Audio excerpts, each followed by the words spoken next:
১৯৯০-এর দশকের মধ্যভাগে আফগানিস্তানের ধ্বংসস্তূপ থেকে তালেবানের উত্থান ঘটে। সোভিয়েত সৈন্য আফগানিস্তান ছেড়ে যাওয়ার পর দেশটির মুজাহিদিন গোষ্ঠীগুলোর মধ্যে গৃহযুদ্ধ শুরু হয়।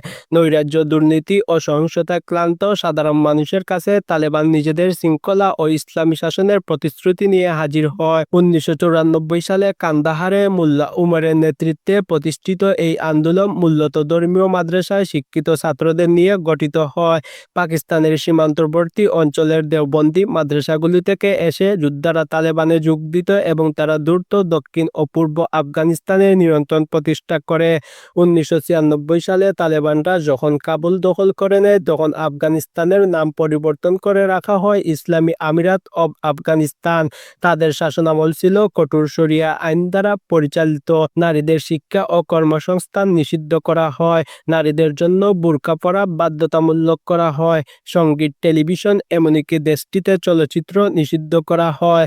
আন্তর্জাতিক সম্প্রদায়ের কাছে তালেবান আরও বিতর্কিত হয়ে ওঠে যখন তারা ওসামা বিন লাদেনের হাতে তৈরি মুজাহিদিন গোষ্ঠী আল কায়দাকে আশ্রয় দেয়। ২০০১ সালের ১১ সেপ্টেম্বরের হামলার পর মার্কিন যুক্তরাষ্ট্রের দাবি উপেক্ষা করে ওসামা বিন লাদেনকে হস্তান্তর করতে অস্বীকার করলে তালেবান সরকারের পতন অনিবার্য হয়ে পড়ে। ২০০১ সালের অক্টোবর মার্কিন নেতৃত্বাধীন নেটো বাহিনীর আক্রমণে তালেবান সরকারের পতন ঘটে, তবে মার্কিন বাহিনী সম্পূর্ণরূপে তালেবানকে নিশ্চিহ্ন করতে পারেনি। পাকিস্তান সীমান্তে পিছু হটে তালেবানরা মার্কিন বাহিনীর বিরুদ্ধে গেরিলা যুদ্ধ শুরু করে। পরবর্তী ২০ বছর আফগান জাতি দেখেছিল দীর্ঘদিন ধরে চলা মার্কিন সামরিক অভিযান। গ্রামীণ এলাকায় তালেবানের প্রভাব ধীরে ধীরে বৃদ্ধি পায়। দুর্নীতিগ্রস্ত সরকার, বিদেশি সৈন্যদের উপস্থিতি এবং বেসামরিক হতাহতের ঘটনা স্থানীয় জনগণের মধ্যে অসন্তোষ তৈরি করে, যা মূলত তালেবানের পক্ষে কাজ করে। ২০২০ সালের ফেব্রুয়ারিতে যুক্তরাষ্ট্র ও তালেবানের মধ্যে দোহা চুক্তি স্বাক্ষরিত হয়। এতে মার্কিন সৈন্য প্রত্যাহারের বিনিময়ে তালেবান সন্ত্রাসী গোষ্ঠীগুলিকে আশ্রয় না দেওয়ার প্রতিশ্রুতি দেয়। ২০২১ সালের আগস্টে মার্কিন সৈন্য প্রত্যাহার সম্পূর্ণ হওয়ার সাথে সাথে আমেরিকার দ্বারা পরিচালিত আফগান সরকারের পতন ঘটে। ১৫ই আগস্ট তালেবান প্রায় বিনা প্রতিরোধে কাবুল দখল করে নেয়। বিমানবন্দরে হাজার হাজার আফগানিদের দেশ ত্যাগের দৃশ্য আন্তর্জাতিক গণমাধ্যমে ব্যাপকভাবে প্রচার করা হয়। টানা ২০ বছর ধরে চলা যুদ্ধ এবং ট্রিলিয়ন ডলারের ব্যয়ের পর পশ্চিমা শক্তিগুলির এই পরাজয় ভূরাজনৈতিক বিশ্লেষকদের কাছে গভীর প্রশ্ন তুলে। ক্ষমতায় ফিরে তালেবান প্রাথমিকভাবে নরম অবস্থান প্রদর্শনের চেষ্টা করে। তারা নারীদের কাজ ও শিক্ষার সুযোগ, মিডিয়ার স্বাধীনতা এবং সাধারণ ক্ষমার প্রতিশ্রুতি দেয়, কিন্তু বাস্তবতায় ভিন্ন চিত্র তুলে ধরা হয়। ধীরে ধীরে মেয়েদের মাধ্যমিক ও উচ্চশিক্ষা নিষিদ্ধ করা হয়।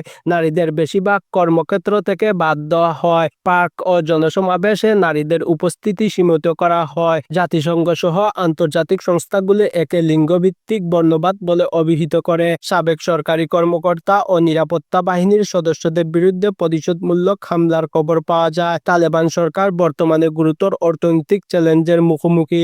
আন্তর্জাতিক স্বীকৃতির অভাব, বৈদেশিক সম্পদ জব্দ করেন এবং নিষেধাজ্ঞা দেশটিকে মানবিক সংকটের দিকে ঠেলে দিচ্ছে। জাতিসংঘের দেওয়া তথ্য অনুযায়ী আফগানিস্তানের অর্ধেকেরও বেশি জনগোষ্ঠী খাদ্য নিরাপত্তাহীনতায় ভুগতেছে। ব্যাংকিং ব্যবস্থা প্রায় ভেঙে পড়েছে।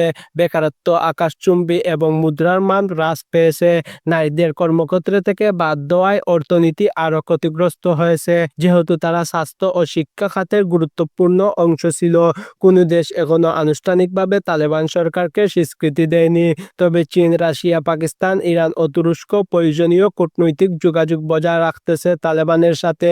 চীন আফগানিস্তানের খনিজ সম্পদ এবং বেল্ট অ্যান্ড রোড উদ্যোগে এর সম্ভাব্য ভূমিকায় আগ্রহী।